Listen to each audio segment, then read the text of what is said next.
Hello friends, welcome to grow with CB. I hope कि आप सभी बढ़िया होंगे। सो आज हमारी एसएसटी हिस्ट्री की 4th क्लास है और हमारा 4th ही चैप्टर आज हम पढ़ेंगे यहाँ पर। ठीक है, सो एक बार जो लोग न्यू हैं उनको इन्फॉर्म कर देती हूँ। यहाँ पर देखिए, हम जो है सोशल साइंस की मैंने यहाँ पर सीरीज स्टार्ट की हुई है और हम साथ में मिलकर के एसएसटी की एनसीईआरटी की बुक्स पढ़ रहे हैं। ठीक है, 6th क्लास की, जिसमें मैंने हिस्ट्री की बुक स्टार्ट की हुई है, इतिहास की। ठीक है, और आज इसमें हमारा चैप्टर नंबर 4 है। इसकी प्लेलिस्ट बना दी है, जो भी चैप्टर आपके हो चुके हैं वो आपको उसी प्लेलिस्ट में मिल जाएंगे। ठीक है, बाकी देखिए जो मैंने आपसे कहा है वो ये कहा है कि 6 to 8 तक की एनसीईआरटी हम एसएसटी की कवर करने वाले हैं। ठीक है, बाकी आप लोगों का सपोर्ट अगर अच्छा रहेगा तो हम कंप्लीट करेंगे। ठीक है, क्योंकि मुझे ऐसा दिख नहीं रहा है कि आप लोग इंटरेस्टेड हैं। ठीक है, सो स्टार्ट करते हैं आज की क्लास को। आई होप कि आपको क्लास अच्छी लगेगी। अच्छी लगे तो प्लीज़ लाइक जरूर करना और चैनल पर नए हो तो चैनल को सब्सक्राइब कर लेना। आप किसी भी एग्जाम की प्रिपरेशन कर रहे हैं, वहाँ पर अगर एसएसटी सोशल साइंस आती है तो हर कोई आपको रिकमेंड करेगा कि आप पहले एनसीईआरटी 6 to 8 क्लास की पढ़िए। क्यों? क्योंकि यहाँ से क्वेश्चंस डायरेक्टली आपसे पूछे जाते हैं, एक एक लाइन आपके लिए इंपॉर्टेंट हो जाती है। ठीक है, सो अगर आप नोट्स बनाते हुए चलेंगे तो वो आपके लिए बहुत ज़्यादा बेनिफिशियल रहेगा, आपकी आगे आने वाली लाइफ के लिए भी। ठीक है, सो यहाँ पर स्टार्ट करते हैं चैप्टर नंबर 4। इससे पहले हम एक बार ओवरव्यू ले लेते हैं चैप्टर नंबर 3 का। उसमें हम देखिए हमने क्या पढ़ा था। तो हमने ये पढ़ा था कि कैसे जो आपके आदि मानव लोग थे, जो आपके आरंभिक मानव था, उसने जो है आखिर तक खाद्य संग्रह से कैसे खेती करना शुरू किया। ठीक है, खेती करने के बाद उसने कैसे घर बनाना स्टार्ट किया। और मेहरगढ़ में जो है हमें कब्र मिली थी, जिसमें जो है जो मेहरगढ़ के जो पहले जो लोग होते थे वो उनका मानना ये था कि मरने के बाद भी जो व्यक्ति है उसका जीवन रहता है। ठीक है, इसलिए उसके पास ये उन्होंने ये पुरातत्वविदों ने कैसे कहा, ये उन्होंने ऐसे कहा कि उनको जो है जो कब्र मिली थी मेहरगढ़ में, उसके पास जो है एक बकरी का भी जो है उनको कंकाल मिला हुआ था, एक आदमी के कंकाल के साथ। ठीक है, तो ये सोच करके उन्होंने ऐसा आइडिया लगाया। सो ये चीज़ें हमने पढ़ी। ठीक है, बाकी हमने जनजाति के बारे में पढ़ा था लास्ट चैप्टर में, और कुछ छोटे छोटे वर्ड्स थे, जैसे गांव क्या होता है, कब्र वगैरह, ये यही सारी चीज़ें हमने वहाँ पर देखी थी। ठीक, अब ये पुरातत्वविद क्या होता है, ये सारे अगर आप बेसिक से चैप्टर नंबर 1 से पढ़ा होगा, अगर आपने इस सीरीज़ को फॉलो किया होगा तो उनके सभी समझ में आ जाएगा। चैप्टर नंबर 1 में ये सारी चीज़ें हमने पढ़ रखी हैं। ठीक है, तो बिल्कुल बेसिक से हम यहाँ पर कवर कर रहे हैं। सो स्टार्ट करते हैं आज के चैप्टर को। आज के चैप्टर में हम पढ़ेंगे आरंभिक नगर के बारे में, यानी कि शुरुआत में जो नगर थे उनके बारे में। सो अभी अगर हम नगर का यहाँ क्या मतलब होता है, नगर का मतलब आपका शहर होता है।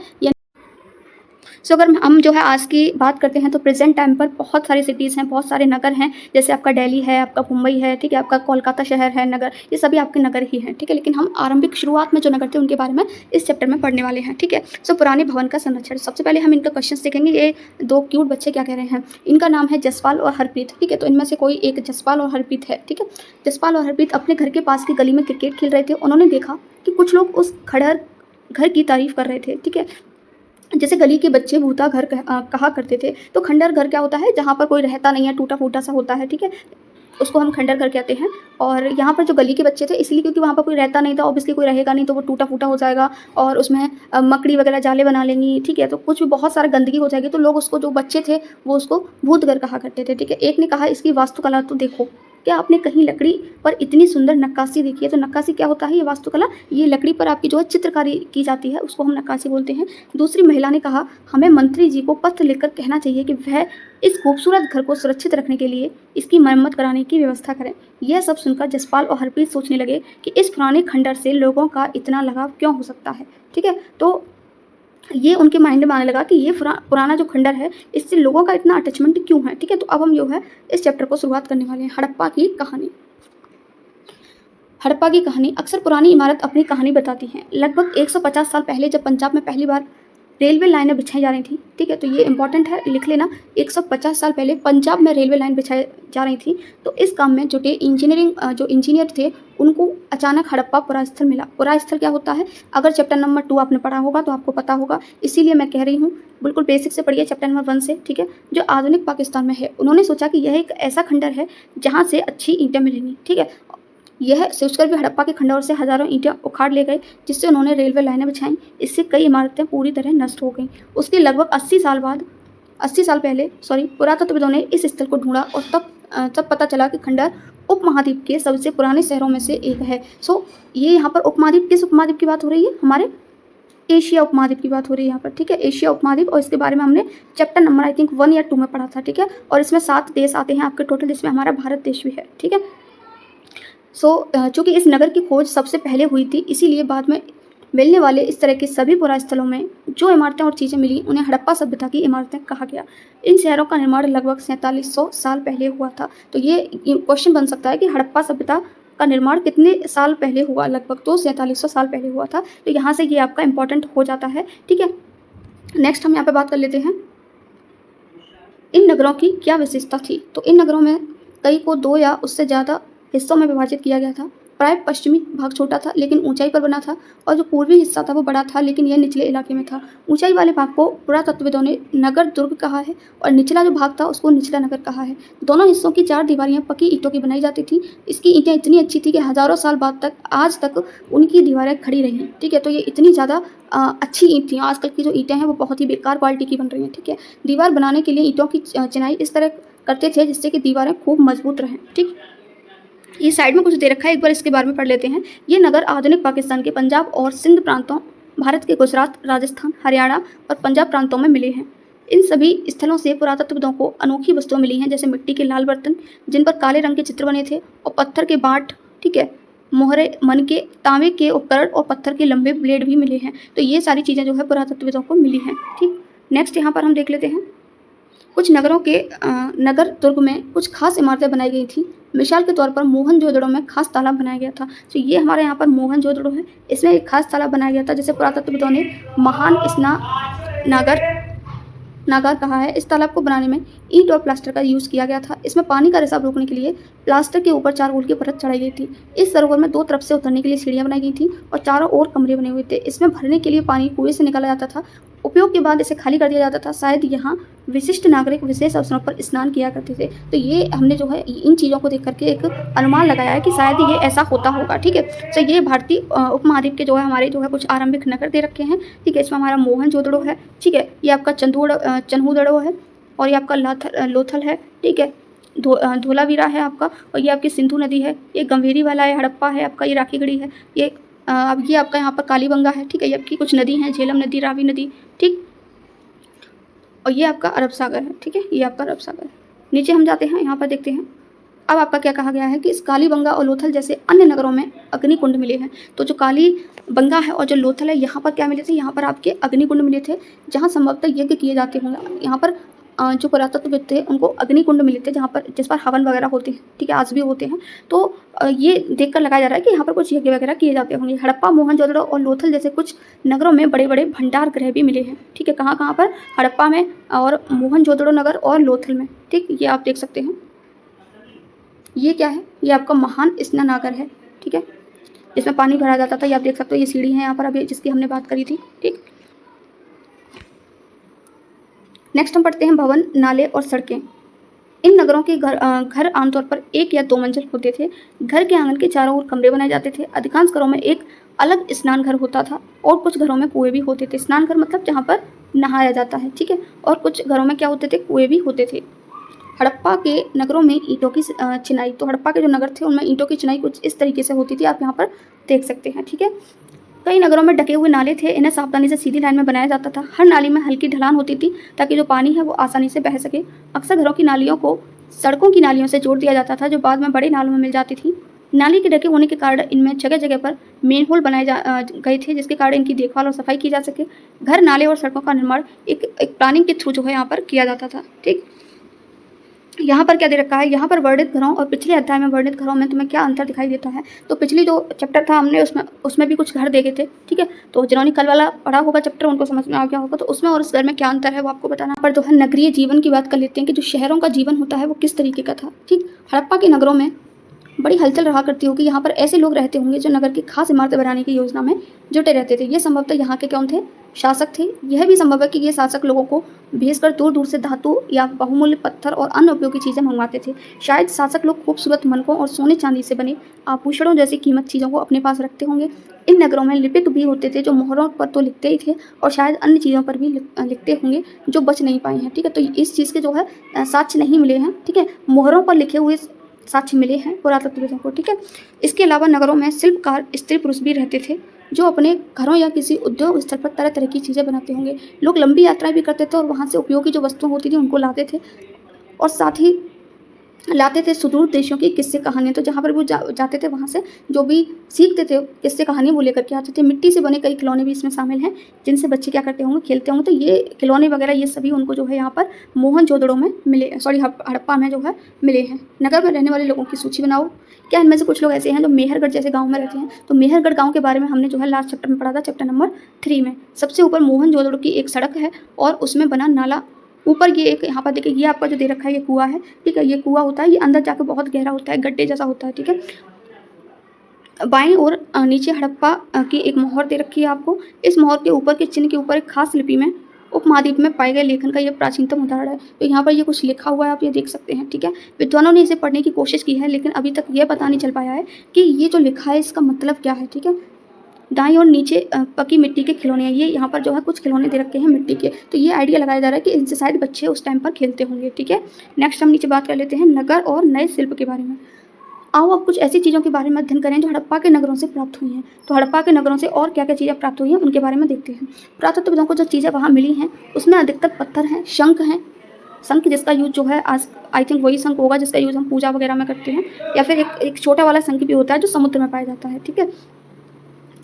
तांबे, कांसे, सोने और चांदी जैसी धातुएं भी बनाई गई थी। तांबे और कांसे से औजार, हथियार, गहने और बर्तन बनाए जाते थे। सोने और चांदी से गहने और बर्तन बनाए जाते थे क्योंकि वो चीज़ें यहाँ पर मिली हैं। यहाँ मिली सबसे आकर्षक वस्तुओं में मन के बाट और फलक हैं। तो सबसे ज़्यादा जो अट्रैक्टिव चीज़ें थी वो थी आपकी मन के बाट और फलक। ऊपर पत्थर के बाट देखो तो ये बाट हैं, ठीक है, पत्थर के हैं ये। कितने ध्यान से और उपयुक्त तरीके से इन बाटों को बनाया गया है। इन्हें चर्ट पत्थर से बनाया गया था। तो कौन से पत्थर से बनाया गया था? चर्ट पत्थर से। इन्हें शायद बहुमूल्य पत्थर और धातुओं को तौलने के लिए बनाया गया होगा। तो ऐसा आइडिया लगाया जा रहा है कि ये शायद मेजरमेंट के लिए, तौलने के लिए बनाए गए होंगे। आज जो है किसके बाट होते हैं? आज जो बाट हैं हम, ठीक है, आपको जो मिलेंगे, ठीक है, आप जो दुकानों वगैरह पर जाओगे तो वो लोहे के होते हैं। मध्य में बाएं मन के, इनमें से कई कार्निलियन पत्थरों से बनाए गए। तो यहाँ पर देखिए ये मन के हैं, ठीक है।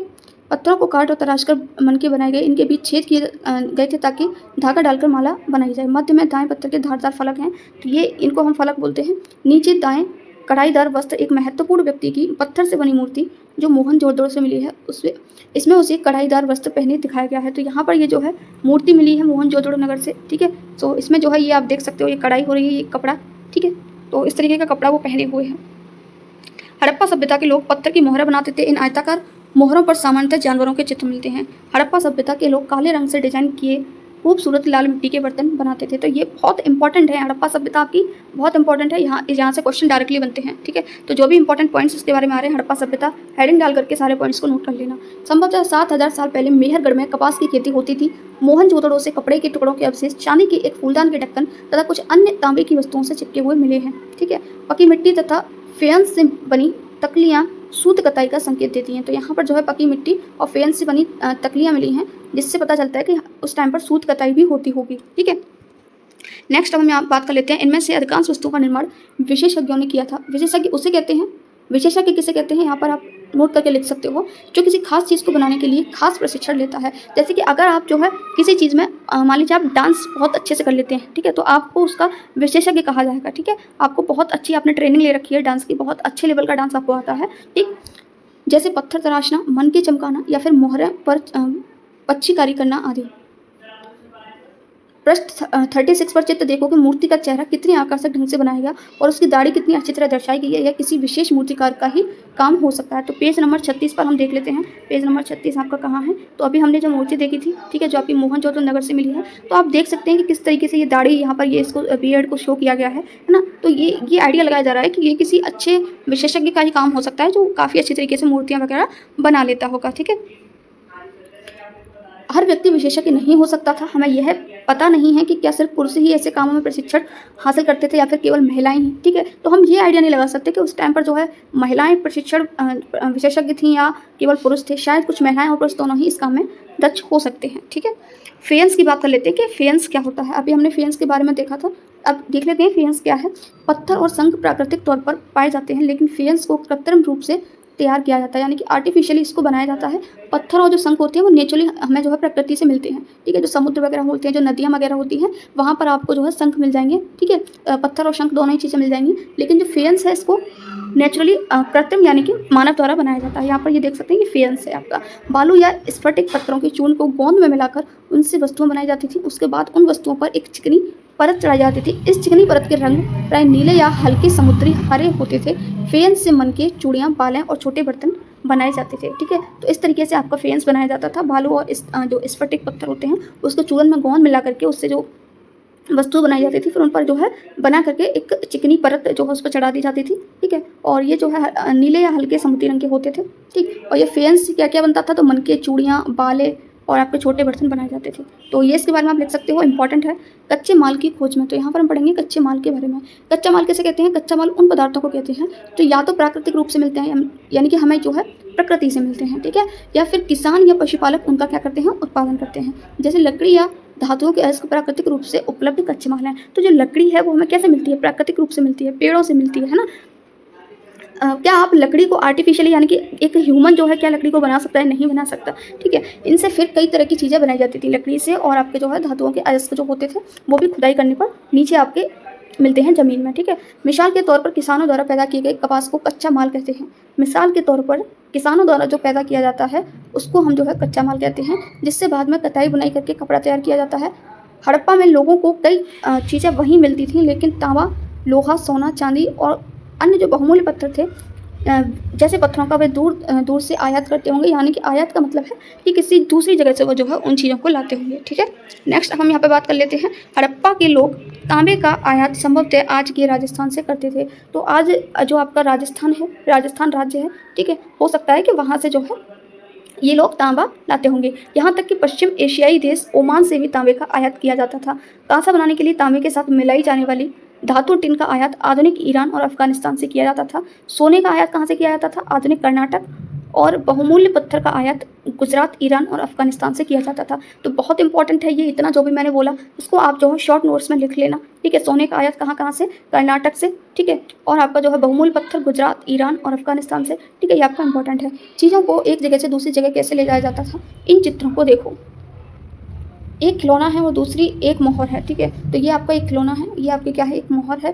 क्या तुम बता सकते हो कि हड़प्पा के लोग यातायात के लिए किन साधनों का प्रयोग करते थे? तो नगरों में रहने वाले लोगों के लिए भोजन, तो जो उस टाइम पर लोग रहते थे उनके लिए भोजन किस तरीके का खाते, किस तरीके की चीज़ें वो खाते थे, वो देखते हैं। ठीक है, पिछले अध्याय में क्या तुमको पहिए वाले वाहनों की जानकारी दी गई है? नहीं दी गई है। ठीक है, मैंने आपको वहाँ बताया था कि वहाँ पर पिछले चैप्टर में हमने पढ़ा था कि पहिए का आविष्कार अभी तक नहीं हुआ है। ठीक है, तो वाहन भी नहीं हो सकते। सो हम यहाँ पे बात करेंगे, लोग नगरों के अलावा गाँव में भी रहते थे। वे अनाज उगाते थे और जानवर पालते थे। किसान और चरवाहे भी शहरों में रहने वाले शासकों, लेखकों और दस्तकारों को खाने के सामान देते थे। पौधों के अवशेषों से पता चलता है कि हड़प्पा के लोग गेहूँ, जौ, दालें, मटर, धान, तिल और सरसों उगाते थे। तो वहाँ पर जो है कुछ अवशेष मिले हैं पौधों के। ठीक है, जिससे जो पुरातत्वविद हैं उनसे उन्होंने पता लगाया है कि वो जो है कुछ फसलें उगाते होंगे। ठीक है, ज़मीन की जुताई के लिए हल का प्रयोग एक नई बात थी। हड़प्पा काल के हल तो नहीं बच पाए हैं क्योंकि वे प्राय लकड़ी से बनाए जाते थे, लेकिन हल के आकार के खिलौने मिले हैं। इस क्षेत्र में बारिश कम होती है, इसलिए सिंचाई के लोगों ने कुछ तरीके अपनाए होंगे। तो हल क्या होता है वो मैं आपको बता देती हूँ। देखिए, जो खेत होता है ना आपका, ठीक है, तो खेत को जोता जाता है कुछ भी उसमें बोने से पहले। बोने का मतलब जैसे अगर आप खेत में गेहूँ उगाना चाहते हो, गेहूँ की फसल करना चाहते हो, तो सबसे पहले इस खेत को जो है जोता जाता है। ठीक है, और जोता किसकी सहायता से जाता है? हल की सहायता से जोता जाता है, यानी कि वो ऐसे ही पड़ा होता है, फिर उसको ऐसे करके जोता जाता है, खुदाई की जाती है उसकी हल्की हल्की। ठीक है, हम यहाँ पे बात कर रहे थे किसकी? अब यहाँ पे बात करें यहाँ पर जो है हड़प्पा सभ्यता में जो हल थे वो नहीं बच पाए थे। ठीक है, वो लकड़ी से बनाए जाते थे, इसलिए वहाँ पर जो है कुछ खिलौने मिले हैं हल्के आकार के, इसलिए हमने जो है क्या लगाया है? अनुमान लगाया है।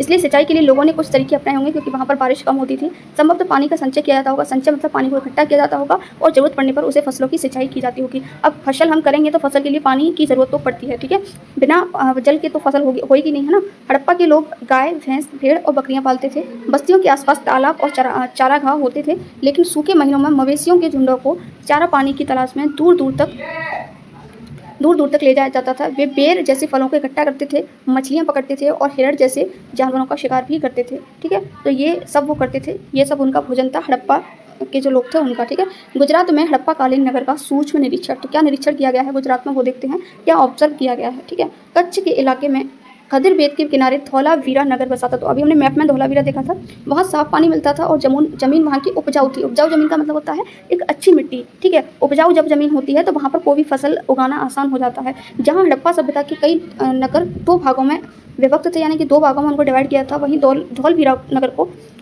जो धोलावीरा नगर था आपका, उसको 3 भागों में डिवाइड किया गया। हड़प्पा सभ्यता को 2 भागों में और धोलावीरा को नगर को 3 भागों में डिवाइड किया गया है। इसके हर हिस्से के चारों ओर पत्थर की ऊंची-ऊंची दीवार बनाई गई थी। इसके अंदर जाने के लिए बड़े-बड़े प्रवेश द्वार थे।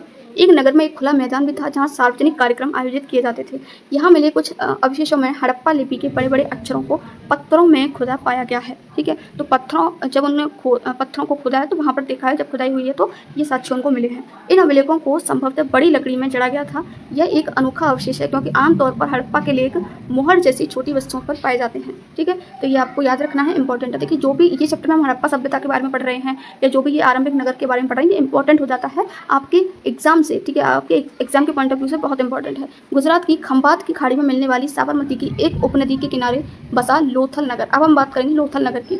तो लोथल नगर ऐसे स्थान पर बसा था जहाँ कीमती पत्थर जैसा कच्चा माल आसानी से मिल जाता था। तो लोथल नगर में कीमती पत्थर जैसा कच्चा माल मिल जाता है, ये इंपॉर्टेंट है, लिख लेना है आपको। ठीक है, ये पत्थरों, शंखों और धातुओं से बनी गई चीज़ों का एक महत्वपूर्ण केंद्र था। इस नगर में एक भंडार गृह भी था। इस भंडार गृह से कई मोहरें और मुद्रांकन या मोहरबंदी, ये क्या होता है, गीली मिट्टी पर दबाने से उनकी जो छाप बन जाती है ना, उसको हम मोहरबंदी या मुद्रांकन कहते हैं। ये सभी वहाँ पर मिले हुए हैं। कहाँ पर? लोथल नगर में। ठीक है, लोथल का बंदरगाह, ये आपको जो है लोथल का एक बंदरगाह दे रखा है, ये वाला। ठीक है, यह बड़ा तालाब लोथल का बंदरगाह रहा होगा जहाँ समुद्र के रास्ते से आने वाली नावें रुकती थीं। संभवतः यहाँ पर माल चढ़ाया और उतारा जाता होगा। ठीक है, तो जब दूसरी जगह से माल आता होगा या चढ़ाया जाता होगा तो वो यहीं से किया जाता होगा। ठीक है, ये आप देख सकते हैं। ठीक, नेक्स्ट हम यहाँ बात कर लेते हैं। यहाँ पर एक इमारत मिली है जहाँ संभवतः मनके बनाने का काम होता था। ठीक है, मनके क्या होता है, मैंने लास्ट चैप्टर में बता रखा है। जो मूर्ति होते हैं उनमें एक छेद कर दिया जाता है, माला बनाने के काम आते हैं। पत्थर के टुकड़े अधबने मनके, यानी कि आधे अधूरे मनके हैं, पूरी तरह से नहीं बने थे। मनके बनाने वाले उपकरण और तैयार मनके भी यहाँ पर मिले हुए हैं। ठीक है, इसलिए यहाँ पर ये कहा गया है। ये इसकी बात कर लेते हैं, ये क्या है, मुद्रा, मोहर और मुद्रांकन या मोहरबंदी। मोहरों का प्रयोग समान रूप से उन डब्बों या थैलों को चिन्हित करने के लिए किया जाता होगा जिन्हें एक जगह से दूसरी जगह पर भेजा जाता था। ठीक है, तो मोहर का यूज़ इसलिए किया जाता है जिससे पहचान हो सके किसी पर्टिकुलर चीज़ की। ठीक है, थैले को बंद करने के बाद उनके महानों पर गीली मिट्टी पोतकर उन पर मोहर लगाई जाती थी। मोहर की छाप को ही हम क्या कहते हैं, मोहरबंदी कहते हैं। अगर यह छाप टूटी हुई नहीं होती थी तो यह साबित हो जाता था कि सामान के साथ छेड़छाड़ नहीं हुई है। ठीक है, जैसे आज हम बात कर लेते हैं तो आज भी स्टंप मोहर है हमारे यहाँ, जो इंक की लगाई जाती है। ठीक है, आज भी मोहर का प्रयोग होता है। पता लगाओ कि मोहरों का उपयोग किस लिए किया जाता है। तो बहुत सारे यूज़ हैं आज तो इसके, आप नीचे कमेंट सेक्शन में कमेंट कर सकते हो। ठीक है, लास्ट जो है हमारा वो है सभ्यता के अंत का रहस्य। तो इसका एंड यानी अंत कैसे हुआ वो देखते हैं हम। लगभग 3900 साल पहले एक बहुत बड़ा बदलाव देखने को मिला और यहाँ पर जो लोग थे उन्होंने नगरों को छोड़ दिया। लेखन, मोहर और बांटों का प्रयोग बंद हो गया। दूर दूर से जो कच्चे माल आता था वो भी कम हो गया आना। ठीक है, मोहनजोदड़ो में सड़कों पर कचरे के ढेर बनने लगे। जल निकास जो प्रणाली नष्ट हो गई, यानी कि जैसे जहाँ से जल निकलता था वो चीज़ नष्ट हो गई और सड़कों पर ही झुग्गी नुमा घर बनाए जाने लगे। यह सब क्यों हुआ कुछ पता नहीं। ठीक है, ये सब क्यों हुआ ये कुछ नहीं पता। कुछ विद्वानों का कहना है कि नदियाँ सूख गई थी, अन्य का कहना है कि जंगलों का विनाश हो गया था। इस कारण ये हो सकता है कि ईंट पकाने के लिए ईंधन की जरूरत पड़ती थी।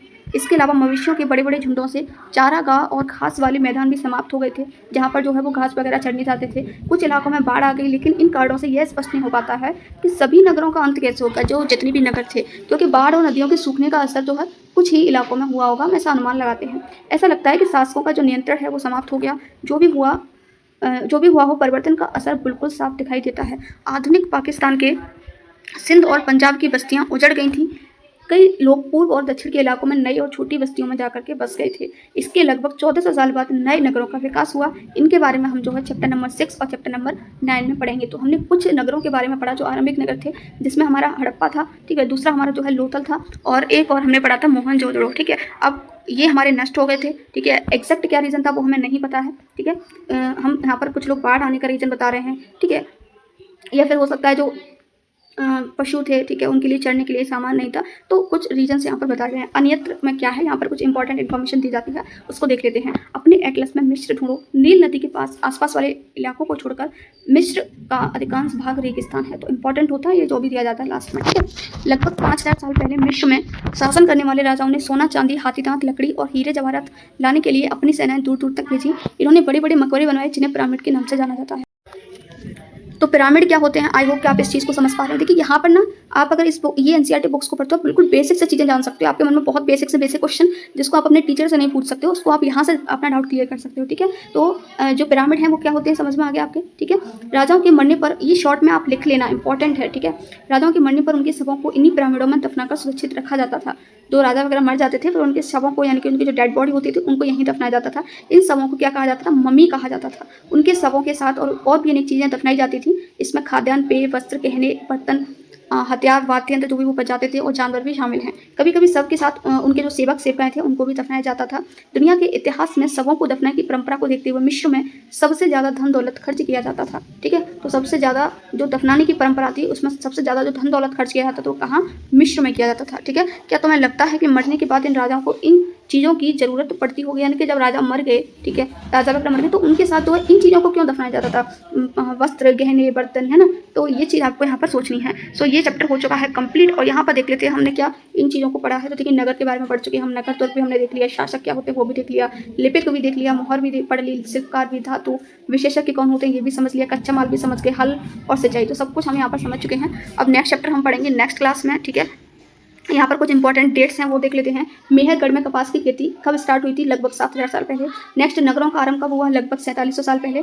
नेक्स्ट हड़प्पा के नगरों के अंत की शुरुआत कब हुई? लगभग 3900 साल पहले। और अन्य नगरों का विकास कब हुआ? लगभग 2500 साल पहले, ठीक है। सो अब यहाँ पर नेक्स्ट चैप्टर हम पढ़ेंगे क्या बताती हैं हमें किताबें और कपड़े नेक्स्ट वीडियो में। Thank you so much for watching this video.